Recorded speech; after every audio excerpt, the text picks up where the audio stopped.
Okay, good day everyone. We will be discussing today about stress. Okay, so ano ba yung mga stress sa barko? So this is not personal stress. This is not stress sa tao. Hindi ito stress sa mga kasama mo, sa mga marites dyan, or ano bang klaseng stress na yan. So this is material stress and strain. So stress and strain in pneumatic and or hydraulic systems. So this will be the topics: types of stress, stress versus strain, stress forces, ultimate tensile stress, working stress and factor of safety, elasticity and strain, and the different application of stress and strain sa barko. Okay, so let's start. Okay, so these are the different types of stress sa material. So huwag kalimutan nyo muna yung stress natin sa problema, stress natin sa pera, stress kasi walang makain, stress kasi ayaw kang replyan ng crush mo, o stress dahil, ano ba? Comment nyo na lang kung ano bang mga stress na nararanasan nyo palagi dyan sa inyo. Okay, comment nyo na lang sa video. Okay, so let's start. Okay, well, first we have the tension. So yun, yung parang hinihila ka palayo sa kanya, yun yung tension. Compression, yung pinagpipilitan niya mo ang sarili mo sa kanya, yun yung compression. Shearing naman yung akala mo kayo pero hindi tinadhana, magkaibang parte pala kayo ng mundo. And then torsion, yung pinapaikot ka lang niya, yun yung torsion. Parang saya ng topic natin ngayon Bending. Yung ano ba yung bending? Ha? Yung ginagawa mo na lahat pero hindi ko alam ano maisip ko about bending. Tuwad na lang ka diha pero ayaw niya pa rin. Ano ba yun? Ganun ba? And then buckling. Ano ito? Parang binabuckle up yung parang belt, no? So yun, buckling, yun. So these are the different types of stress. So ano kaya yung stress na nararanasan mo ngayon? Comment nyo na lang sa baba. Okay, let's get to the next subtopic. Difference between stress and strain. So yung stress and ito yung strain. Stress is the restoring or deforming force per unit area. So ito yung formula niya. Force over area, which is, ang unit niya is Newton per square meter. While yung strain naman is the change in shape per original shape. So yung stress is nagde-deform siya, pero kaya pa siguro niyang bumalik sa kanyang original na posisyon. Pero yung strain is nag-change na talaga. Nagbago na siya. Ayaw niya na talaga sa iyo. Ganun yun. So formula is, strain is change in length over the original length. So it has no unit kasi na-cancel out yung unit niya. Okay. So, what are the stress forces? So, diretso tayo sa subtopic to. Letter B, stress forces. So, meron tayo mga different stress sa barko. Meron tayo ito parang nagiging saging na siya. Parang nagiging saging. Di ba? Parang ganun. So, saging tawag dyan. Loaded more amidships. So, sa gitna, yung bigat. Yun, saging. Haging naman, or yung tulak ng dagat is nasa dulo. Yun, saging yun. Hugging naman is nasa gitna yung tulak ng dagat, or maybe yung load mo is nasa magkabilang dulo. So parang nagbe-bend siya pa sa gitna. Okay. We have transverse distortion due to rolling, rocking. So rolling, parang rolling din yan, yung kabilaan ka nag-move. And then pounding, yung para kang binabagsak yung harapan mo. Pounding. Ganun. Torsion is parang nagtitwist yung magkabilang dulo, different sides yung pag-twist niya. And then panting, yung hull flexing in and out. Okay, so these are different stresses on ships. Meron din naman sa mga tubo, sa mga tubo, for example sa tubo like steam line.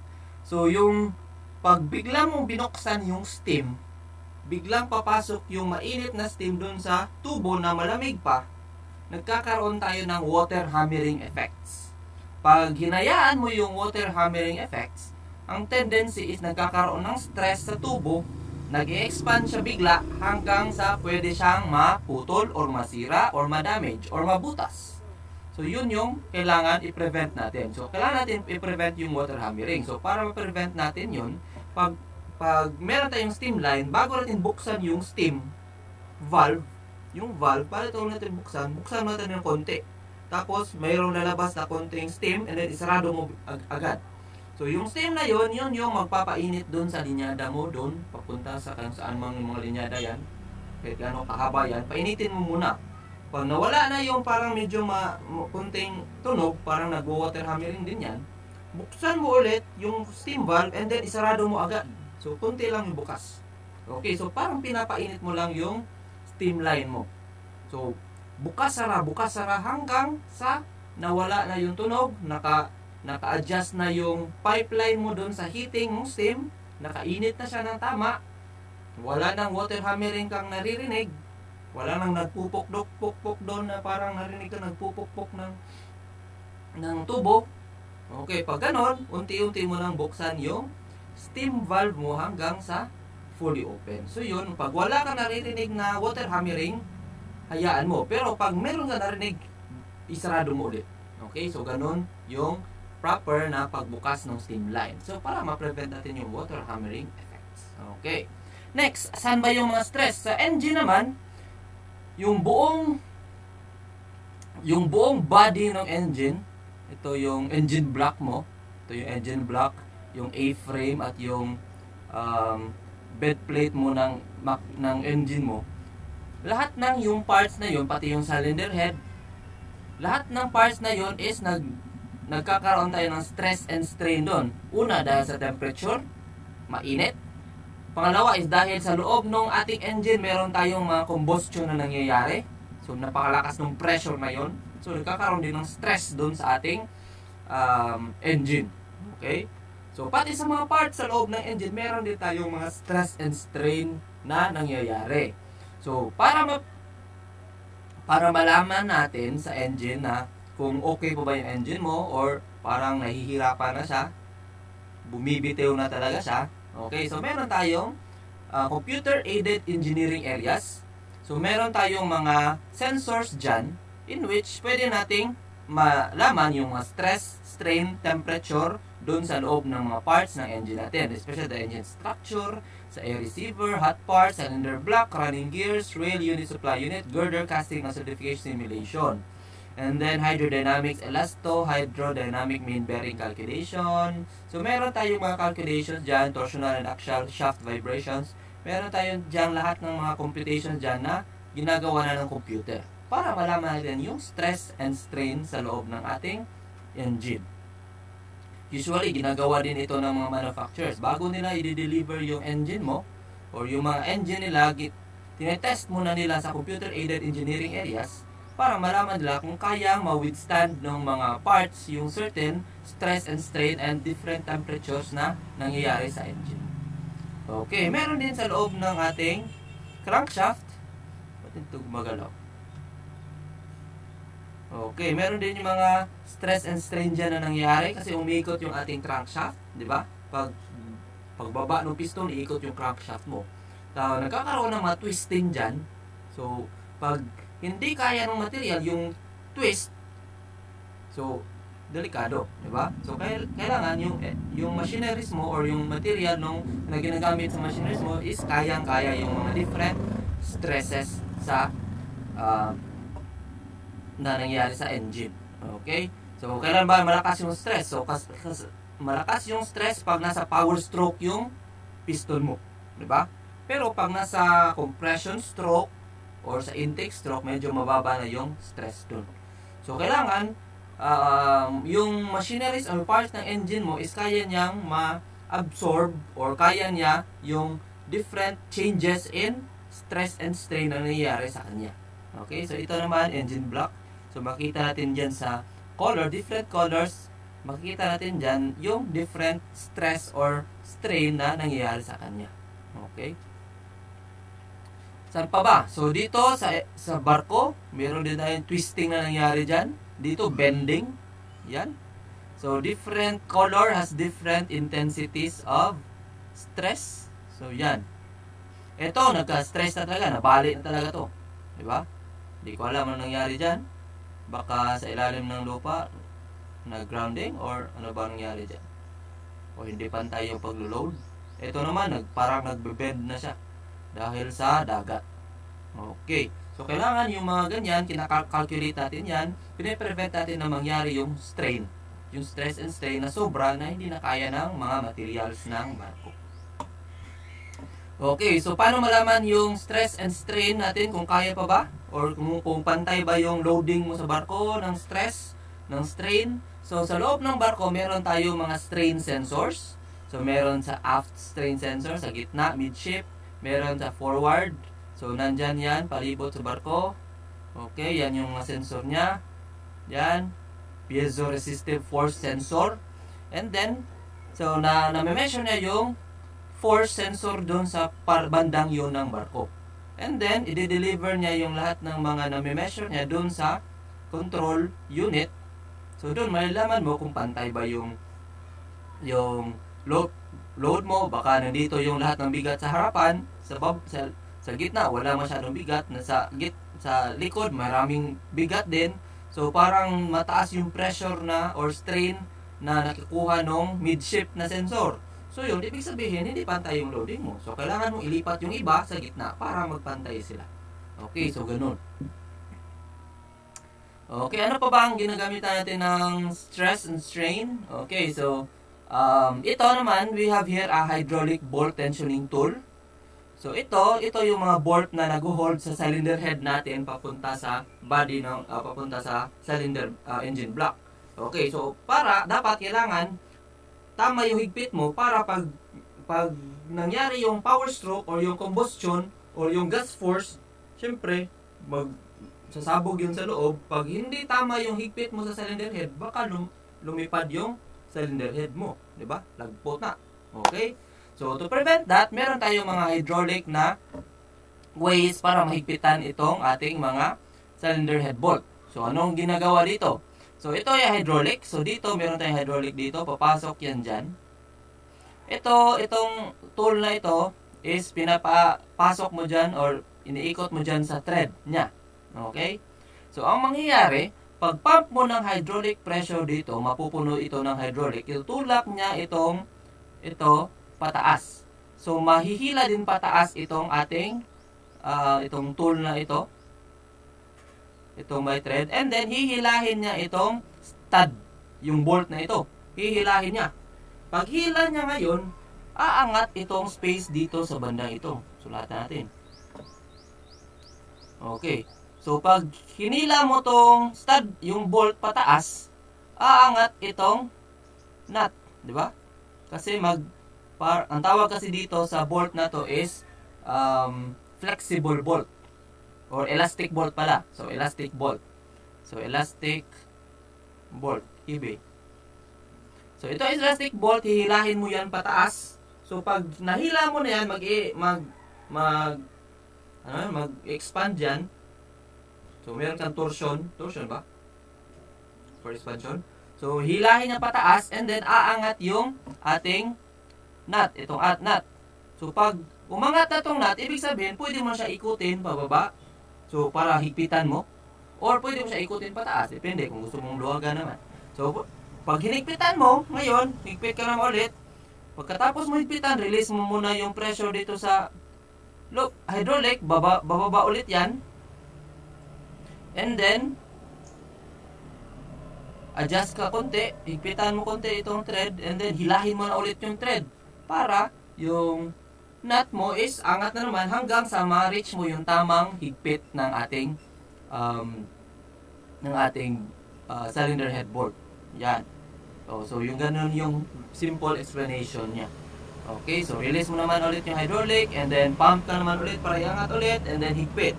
Then release, pump ulit para iangat, then higpit hanggang sa ma-reach niya yung specified na force or nung torque na kailangan niya. For example, yung kailangan niya dito ay sabihin natin mga 400 Newton meter or so iset mo dun sa hydraulic mo na 400 Newton meter yung kailangan niya na angat dito or depende kung ano yung kailangan. Okay? So, always read the manual na lang. Kasi different machineries have different manual, have different specifications. Okay, another. Yun. Okay. Uy, at dito na tayo sa next na topic, subtopic, ultimate tensile strength, working stress, and factor of safety. So, ultimate tensile strength is equals to the maximum strength stress before breaking. So, kailangan di masira, di ba? So, working stress is a safe limit used in design. So, meron tayo dapat yung ating ginagamit is working stress, hindi yung ultimate tensile strength. And then, meron tayong natawag na factor of safety. Pag dinivide mo yung ultimate tensile strength sa working stress mo, makukuha mo yung factor of safety mo. Mas mataas yung factor of safety, mas maganda. Kasi hindi mo masasagad yung machineries mo, hindi masisira yung machineries mo. Okay, like this one. This is ito yung, okay. So, ito yung parang accumulator natin. So, meron yung, anong tawag dito? Diaphragm. Ito pala. So, meron yung diaphragm. So, sa taas siguro may hangin dyan or may gas or nitrogen siguro. Depende sa gamit niya. And then sa baba, meron tayong pressure. So, pag tumaas yung pressure sa linyada natin sa baba, so, i-absorb no accumulator yung pressure, mag-expand itong diaphragm niya. So, hindi masira. For example, yung nasa baba mo na linyada is pipe to. For example, yan ay pipe. Pag nag-overpressure yung pipe, yung overpressure niya is papasok lang dito sa accumulator, mag-expand yung ating diaphragm. So, hindi masisira or mag-rupture yung ating mga tubo.